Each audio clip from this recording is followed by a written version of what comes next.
بسم اللہ الرحمن الرحیم۔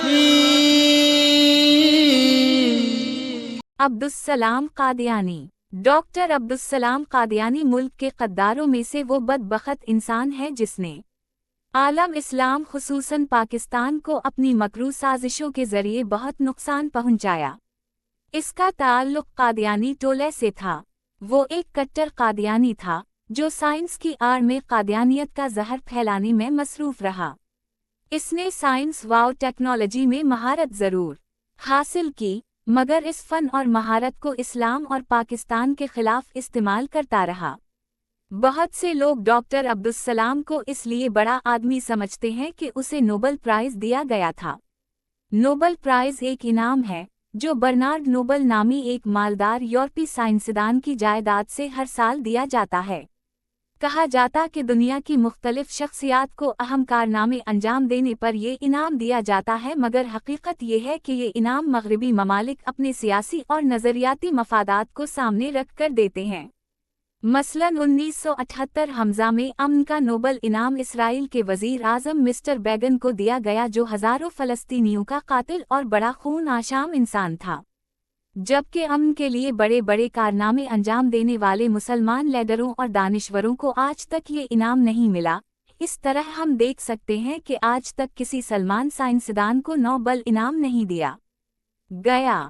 ہاں، عبدالسلام قادیانی کو کفر کی سازشوں میں شرکت کی وجہ سے یہ انعام دے کر دنیا کا بڑا مسلم سائنسدان مشہور کر دیا گیا۔ اس طرح گویا قادیانیوں کو مسلمان ظاہر کرنے کی کوشش بھی گئی۔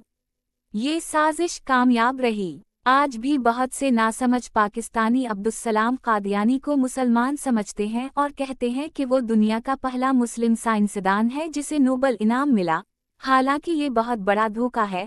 عبدالسلام نہ مسلمان تھا اور نہ ہی اتنا قابل تھا۔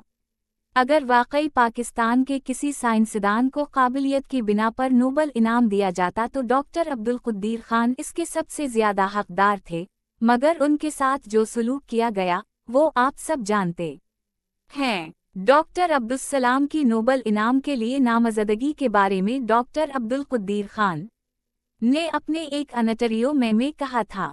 ڈاکٹر عبدالسلام 1957 حمزہ سے اس کوشش میں تھے کہ انہیں نوبل انعام ملے۔ آخر کار آئنسٹائن، ایک یہودی سائنسدان، کے 100 سالہ یوم وفات پر ان کا مطلوبہ انعام دے دیا گیا۔ دراصل اسرائیل میں قادیانیوں کا ایک باقاعدہ مشن ہے جو ایک عرصہ سے کام کر رہا ہے۔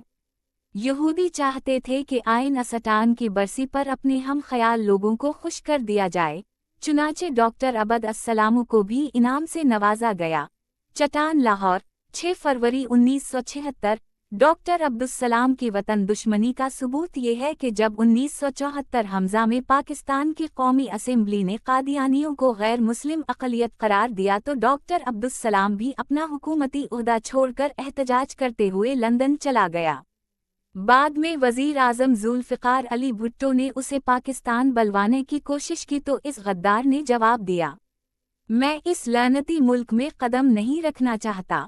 ڈاکٹر عبدالسلام پاکستان کے ایٹمی پروگرام کا سخت مخالف تھا اور اس بارے میں بڑے پیمانے پر سازشیں کرتا رہا۔ اس نے ڈاکٹر عبدالقدیر خان کو اس منصوبے سے ہٹانے کے لیے بڑی کوششیں کیں۔ پورے ملک کے قادیانی افسران اس کے لیے سرگرم رہے۔ اگر مسٹر بھٹو اور صدر ضیاء الحق نے ڈاکٹر عبدالقدیر خان کو خود مختار نہ بنایا ہوتا تو کہوٹہ ایٹمی پلانٹ کب کا درہم برہم ہو گیا ہوتا اور پاکستان کبھی ایٹمی طاقت نہ بن پاتا۔ پاکستان کے خلاف سازشوں کے لیے ڈاکٹر عبدالسلام بھارت کے دورے بھی کرتا رہا۔ 1989 حمزہ میں اس نے بھارت کے اگنی میزائل کے کامیاب تجربے پر خود بھارت جا کر وزیر اعظم راجیو گاندھی کو مبارکباد دی۔ سب جانتے ہیں کہ اگنی میزائل پاکستان کے خلاف ہی تیار کیا گیا ہے۔ اس کی تیاری پر ڈاکٹر عبدالسلام قادیانی کا ہندوؤں کو مبارکباد دینا پاکستان دشمنی کا ثبوت نہیں تو اور کیا ہے۔ ڈاکٹر عبدالسلام قادیانی نے پاکستان سے نفرت کی وجہ سے دوبارہ یہاں رہائش اختیار نہیں کی، تاہم اس ملک میں قادیانی مقاصد کی تکمیل کے لیے وہ پاکستان کے دورے ضرور کرتا رہا۔ اپنے ہر دورے میں وہ کوئی نئی سازش اور نیا جال لے کر آتا اور کھل کر اسلام، مسلمانوں اور اسلامی تہذیب سے نفرت کا اظہار کرتا۔ ایک دورے میں پریس کانفرنس کے دوران اس نے عربی زبان کے خلاف ہرزہ سرائی کی اور اسے ایک غیر مانوس اصطلاحات والی زبان قرار دیا۔ پاکستان کے حکمرانوں نے ڈاکٹر عبدالسلام قادیانی کے اسلام دشمن ہونے کے باوجود اسے اعزاز و اکرام سے نواز کر بڑی حماقت کا ثبوت دیا۔ 1986 ء میں اسے پاکستان کا اعلیٰ سول ایوارڈ نشان امتیاز سے نوازا گیا، جس سے مسلمانوں کی سخت دل شکنی ہوئی۔ 1988 ء میں اسے پنجاب کی تعلیمی پالیسی کا نگران بنا دی گیا۔ اس مقصد کے لیے ڈاکٹر عبدالسلام کو بار بار پاکستان کے دوروں پر بلوایا جاتا رہا۔ اس سارے اسلام دشمن کھیل کے پیچھے وہ بڑے بڑے قادیانی افسران کام کر رہے تھے جو پاکستان کے اہم اداروں میں حاوی تھے۔ انہی کی کوششوں سے 1986 ء میں پاکستان میں سرکاری و نیم سرکاری سطح پر ڈاکٹر عبدالسلام کو 70ویں سالگرہ منانے اور اسے زندہ ہیرو قرار دیا گیا، جبکہ پوری قوم اس غدار پاکستان سے نفرت کا اظہار کر رہی تھی۔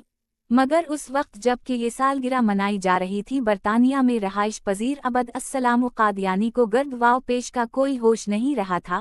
اس آستین کے سانپ کو اسلام دشمنی ملک سے غداری مرزا قادیانی کی غلامی اور ختم نبوت کی توہین کی سزا دنیا میں ہی شروع ہو گئی۔ اس کی یادداشت ختم ہوتی جا رہی تھی۔ وہ ایک پر اسرار بیماری کا شکار ہو گیا تھا۔ اس بیماری کا مریض سب کچھ بھول جاتا ہے، تکلیف سے تڑپتا رہتا ہے اور چلنے پھرنے سے معذور ہو جاتا ہے، حتیٰ کہ بول چال کے قابل بھی نہیں رہتا۔ عبدالسلام قادیانی کا بھی یہ حال ہو رہا تھا۔ وہ تڑپ رہا تھا، پاگلوں جیسی حرکات کر رہا تھا۔ یہودیوں کو اور قادیانیوں کو جس سائنسدان کی ذہانت پر ناز تھا، اس کی ذہن کی پلیٹ سے سب کچھ صاف ہو چکا تھا۔ نوبل انعام حاصل کر کے دنیا کفر سے داد وصول کرنے والا سائنسدان دنیا بھر کے چوٹی کے ڈاکٹروں کے نزدیک لاعلاج ہو چکا تھا۔ علاج کیسے ممکن ہوتا؟ یہ تو خدا کا قہر تھا جو اس بدذات پر نازل ہو رہا تھا۔